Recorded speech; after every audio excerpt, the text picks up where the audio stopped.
So we've been doing derivatives for a while now. And the question is if we can do a derivative, we can undo a division, a multiplication by division. We can undo a square by taking the square root. We can undo addition by subtraction. Can we undo a derivative? And the answer is yes, we can. It's called an antiderivative. And we're going to use some different notation here, but capital F is actually an antiderivative of little f on some interval I if the derivative of capital F is little f for all x and I. So as an example, let's say we have f of x. That's my function. I'd like to know what function, or sorry, f of x equals 2x. That's my function. What I'd like to know is what is a function that when I take its derivative, I get 2x. Well, hopefully you see that it's just going to be x squared. Because when you take the derivative of x squared, you get, in fact, 2x. So it works out beautifully. But that's not the only one that does it. There are other functions that would do it. As an example, I could have actually said f of x equals x squared plus 1. Because the derivative of that is still 2x. Or I could have said that capital F of x is x squared minus 12. Because the derivative of that is still 2x. In other words, I could have had been any number that I added on or subtracted on.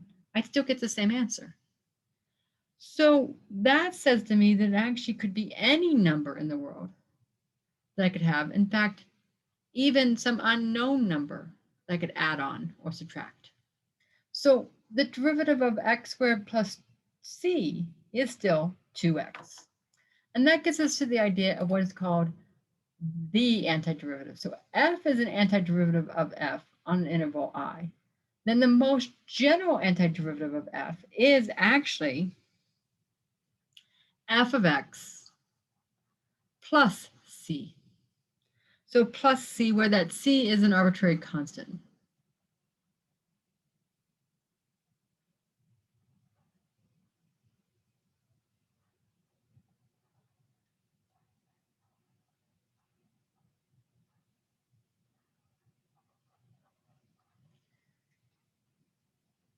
So the derivative of, if we have a function f of x equals 2x, an antiderivative of it is x squared, but the antiderivative, the most general antiderivative, is x squared plus c. So you always need that plus c to do that. So let's take another example. Let's find the most general antiderivative of this function f. So let's say we have f of x equals cosine x. Then the most antiderivative of that, well, what function when you take its derivative do you get cosine? Well, it almost is sine. But remember, the derivative of sine is cosine, so it works out. But it could be plus some constant. So it's sine of x plus some constant. Let's do f of x equals 1 over x. Well, in that case, again, thinking back, what function when you take its derivative do you get 1 over x? Well, the natural log of x gives you that. But again, that's not the most general. You need a plus c. Notice I put in absolute values because we actually had a place where we said that the derivative of natural log of the absolute value of x was 1 over x. So x could be any number, and we need to have it be a positive number. So we need to put it in absolute values to make sure it's positive. Let's just think of in general of any function. Let's say f of x equals x to the n. We're going to say n not equal to -1. We already know when x equals -1. That's 1 over x. We already did that one. But let's do it for any other one. So in that case, my most general antiderivative, f of x, is going to equal, well, remember you bring the power down and subtract 1 from the power. So if you just have x to the n, you must have added 1 to the power to get back to where you started. But you also remember you're going to bring that power down. But I don't have anything in front there. So I don't have an n plus 1 in front. So I need to make sure that n plus 1 goes away. So I divide by n plus 1. That will make it go away. Then don't forget your plus c. So that n plus 1, if I bring it down, I get 1 is the coefficient here. And then subtract 1, you get back to n. So that looks great. That looks good. So let's actually talk about a function and all the antiderivatives. If you have a constant times a function, it's just the constant times the antiderivative. If you're adding two functions, you can add their antiderivatives. We already did x to the n when n was not -1. It was 1 over n plus 1, x to the n plus 1. I usually, by the way, figure out what the power is and then take the reciprocal. We already did 1 over x. That was the natural log of the absolute value of x. Because again, x could be negative and we want it to be a positive number, so we take the absolute value. E to the x is going to be its antiderivative is e to the x. It's again that only function that does that. The antiderivative cosine was sine. The antiderivative sine is negative cosine because when you take the derivative of cosine, you get a negative sign. So you need that negative sign to go somewhere. We put it over here in the antiderivative. The antiderivative of secant squared, well, that's tangent because the derivative of tangent is secant squared. The antiderivative of secant times tangent is secant because the derivative of secant is secant times tangent. The derivative of the inverse sine is 1 over the square root of 1 minus x squared. So if you have the antiderivative of 1 over the square root of 1 minus x squared, its antiderivative is inverse sine. Same with inverse cosine. If you had inverse tangent. If you have 1 over 1 plus x squared, then its antiderivative is inverse tangent. Notice I don't have inverse cosine here because inverse cosine and inverse sine, their derivatives just are almost the same except the negative sign. So we usually just do the inverse sine one. All right, let's try a couple more problems.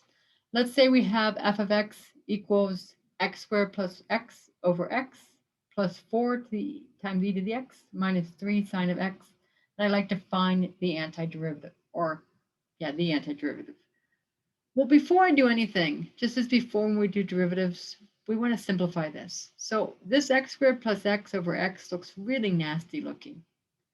But remember, you can put the numerators over that single, each one over that denominator. So we can have x squared over x plus x over x plus 4 e to the x minus 3 sine x. We have that too. X squared over x is just x, and x over x is just 1. Okay, so now let's see if we can find that antiderivative. So we have x to the first power. You're going to add 1 to the power. That gives you a 2. And then you're going to multiply by the reciprocal of that power. The reciprocal of 2 is 1/2. 1 is just 1, but think of it as x to the 0. So you'd add 1 to that power. You get x to the first. Multiply by the reciprocal of 1, which is, of course, just 1. E to the x, its antiderivative is just e to the x. The antiderivative sign we just actually had on there was negative cosine. So that negative cancels that negative. And then because I want the antiderivative, I put in a plus c.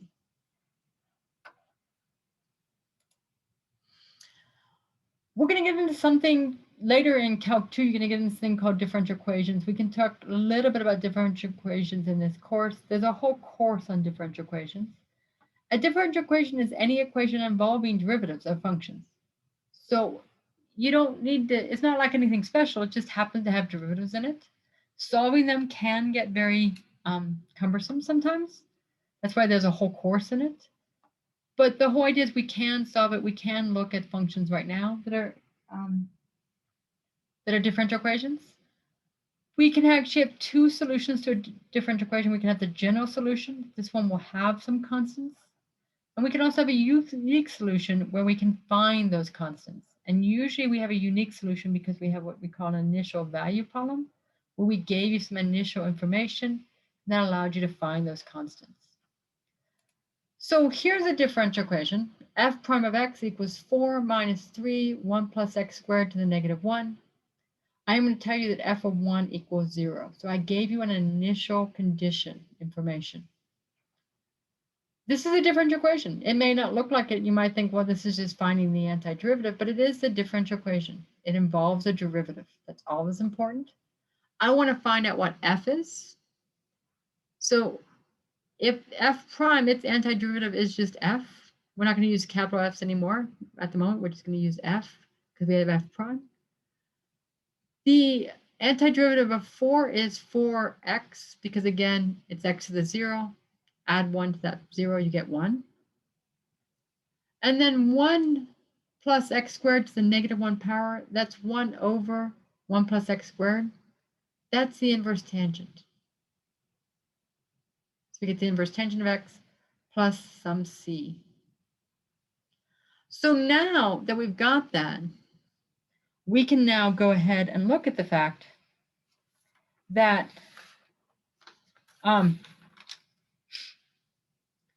we can actually plug in that 1. So we have an initial condition. We know that when x is 1, which gives me 4 times 1 minus 3 times the inverse tangent of 1 plus c equals 0. So because we know what these other numbers are, we can find c. 4 times 1, of course, is 4. The inverse tangent of 1 is pi over 4.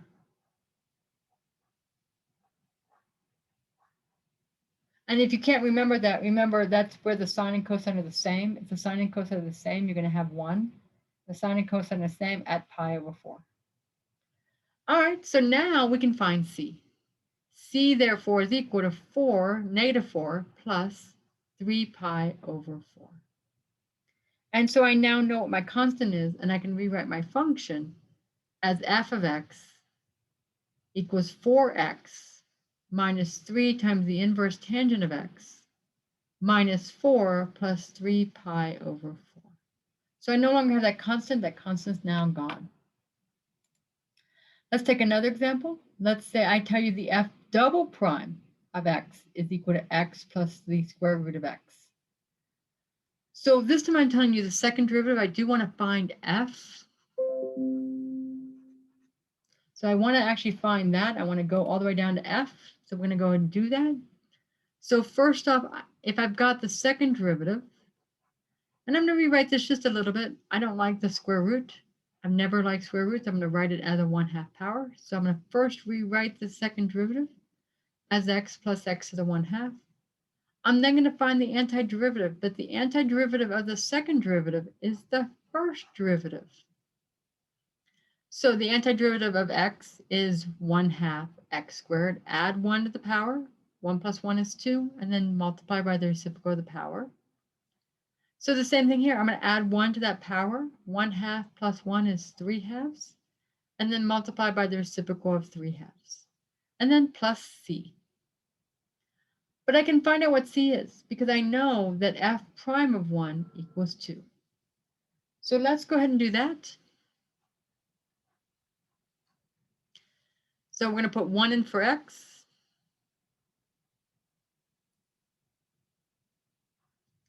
So that's going to be 1/2 times 1 squared plus 2/3 times 1 to the 3/2 plus c, and that's going to equal 2. So we can then find out what that is and find out what we have. And so we have 1/2 plus 2/3. That's going to be 3/6 plus 4/6 is 7/6 plus c equals 2. 2 is 12/6. So 12/6 minus 7/6 is 5/6. So we now know that f prime of x is 1/2 x squared plus 2/3 x to the 3/2 plus 5/6. And then we can now find what f is. So now we're going to take the antiderivative of f prime is just f. The antiderivative of 1/2 x to the second, again, you add 1 to the power. So 2 plus 1 is 3. Then multiply by the reciprocal of the power. So we have 1/2 times 1/3 times x to the 3 plus 2/3. Again, x to the 3/2, add 1 to the power. That'll give me 5/2. And then multiply by the reciprocal of the power, which is 2/5. And then the antiderivative of 5/6 is just 5/6x plus a new constant. Let's not call this one c because we already found a c. Let's call it d. You can also call them c1 and c2. So we now have 1/6 cubed plus 4/15 x to the 5/2 plus 5, 6x plus d. There's my function. But again, I gave you some initial values. So I did tell you that f of 1 is 1. So we're going to use that fact now, that f of 1 is 1. So we're going to plug a 1 in everywhere we see an x.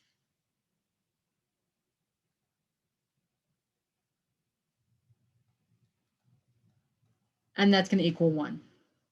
So at this point, I would probably take out my calculator and find out what all that is.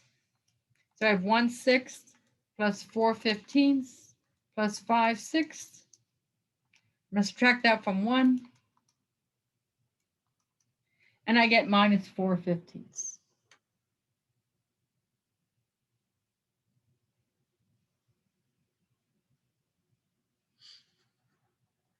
That's what d is equal to. So I now have that my f of x is 1/6 x to the third plus 4/15 x to the 5/2 plus 5/6 x minus 4/15.